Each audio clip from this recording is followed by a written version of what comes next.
Good afternoon, kiddos. It is May, which means it is Asian American and Pacific Islander Heritage Month.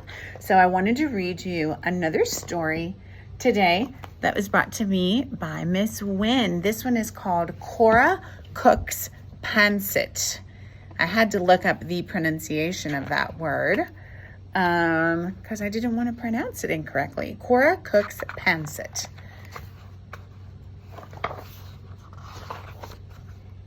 Cora loved the kitchen. She loved to drink in the smells of Mama's Filipino dishes. Cora's older sisters and brother often helped with the cooking. They got the grown-up jobs like shredding the chicken or mixing noodles in the pot. They sliced vegetables and they rolled lumpia into tiny egg roll shapes. Cora was stuck with kid jobs like drawing pictures in the flour or licking spoons. She longed to be a real cook. One day, Cora's three older sisters headed to the mall. Her brother darted outside with his ball glove.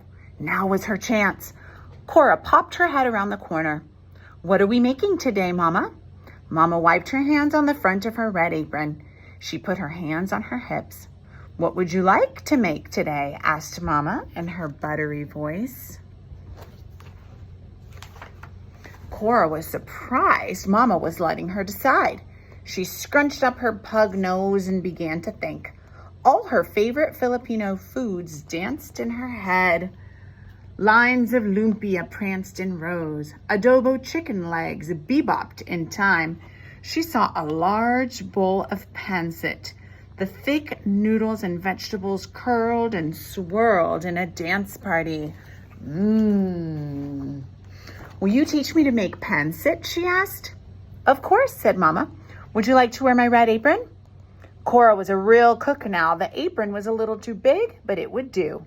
Mama helped Cora tie the strings around her back and make a neat bow at her belly button. "This apron belonged to Lolo, your grandpa," said Mama. "He wore it when he first came to California. He was a cook for the Filipino farm workers who picked strawberries and grapes in the field." "Did Lolo teach you how to cook?" Cora wanted to know. "He did," said Mama. "I followed him each day to the big kitchen. He created all kinds of dishes to fill the hungry workers' tummies. While he cooked, he told stories about the Philippines where he was born."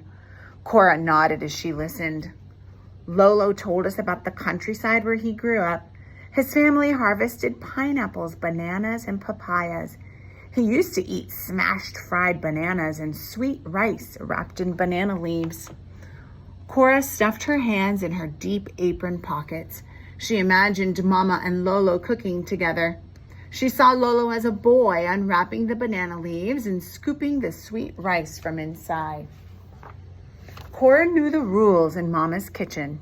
She scrubbed her hands with soap. Mama dug in the cupboards and refrigerator for ingredients. She listed what they needed for the pancit: chicken, celery, carrots, mushrooms, onions, baby corn, cabbage, ginger, garlic, soy sauce. "Don't forget the noodles," said Cora. "Oh yes, the noodles," said Mama. "Let's get started," Mama told Cora. "Open the package of rice noodles and put them in this bowl of water. Do you know why we soak them?" "So they get soft," answered Cora. "You've been paying attention," said Mama with a wink. Cora opened the package. She plopped the big clump of noodles into the bowl. Meanwhile, Mama took out some chicken she had cooked earlier. This was Mama's special stash. She used chicken for all kinds of Filipino dishes like tanghon, chicken curry, and lumpia. "Want to help me shred?" asked Mama. Cora's eyes grew wide. A grown-up job. She was ready. She pulled the chicken pieces apart the way her older sister Prim did. She placed them on a plate. Cora snuck a tiny bite of chicken. She rolled it to the back of her mouth before Mama noticed. The salty taste tickled her tongue. "I'll chop," said Mama. Cora arranged the vegetables in neat rows, and Mama chopped celery stalks, carrots, cabbage, and onions. When Mama started slicing onions, tears ran down Cora's cheeks. She looked up and saw Mama's watery eyes. Onions make us cry, sang Mama. They both laughed. Mama took out a huge pancit pan with the shiny copper outside and big handles. The pan was deep enough to hold all the ingredients. Cora danced on her tiptoes to see inside. Mama asked Cora to step back while she added some oil and the vegetables to the pan. The pot began to hiss and sizzle. Mama added spices too, garlic, ginger, and a splash of soy sauce. Cora loved the smell of garlic. Can you check the noodles, Cora? Asked Mama. Cora scratched her head. She tried to remember what her sister Sarah did when she checked the noodles. Cora thought she should sniff the noodles, but she picked up the bowl too quickly. Water sloshed onto the floor. Are you making a mess? Asked Mama with pointy eyebrows.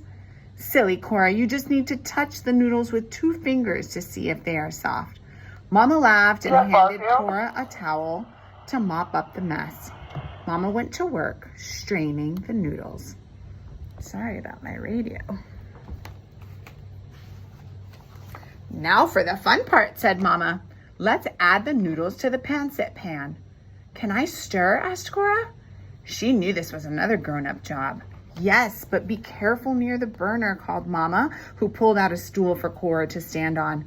Cora began to stir in a wide circle. She watched the noodles somersault over the carrots and celery. She made the soft onions sway this way and that. The smell of ginger mixing with garlic floated to her nose. A few mushrooms escaped from the pot. Oops! That night, Mama brought the food to the table. She set out a platter of adobo chicken, 2 plates of her special lumpia with dipping sauce, and a bowl of pineapple slices. Cora's brother and sisters came to the table one by one. Daddy sat in his usual spot at the head of the table. Cora watched his eyes grow wide as he checked out all the food. He licked his lips. Finally, Mama set the steaming platter of pancit in the middle of the table. You made pancit without us? Hollered Cora's brother, Crispin. Who did my job? Asked Prim. Who checked the noodles? Sarah needed to know. Mama replied, Cora did all the grown-up jobs. Really? Said Daddy. That's my girl. Cora scrunched together her eyebrows and bit her lip while the family tasted her pancit. Did she do everything right? Would they like it? Would Mama tell about the accident with the noodles? Pretty impressive, smiled Cora's sister Irene. Crispin chomped on a big spoonful of pancit and elbowed Cora. Not too bad, Crispin said. Cora grinned. Her eyes sparkled with delight. Daddy sat back in his chair. This tastes like your Lolo's pancit, he said. Cora beamed with pride. Salamat, she cried out. Thank you. The family laughed. Cora was still wearing Mama's red apron.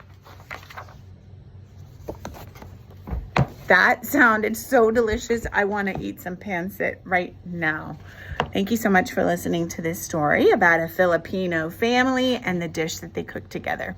I hope that you enjoy the rest of your day and make sure you pay attention to the vaping presentation that was developed by 2 of our 6th grade students. Love you.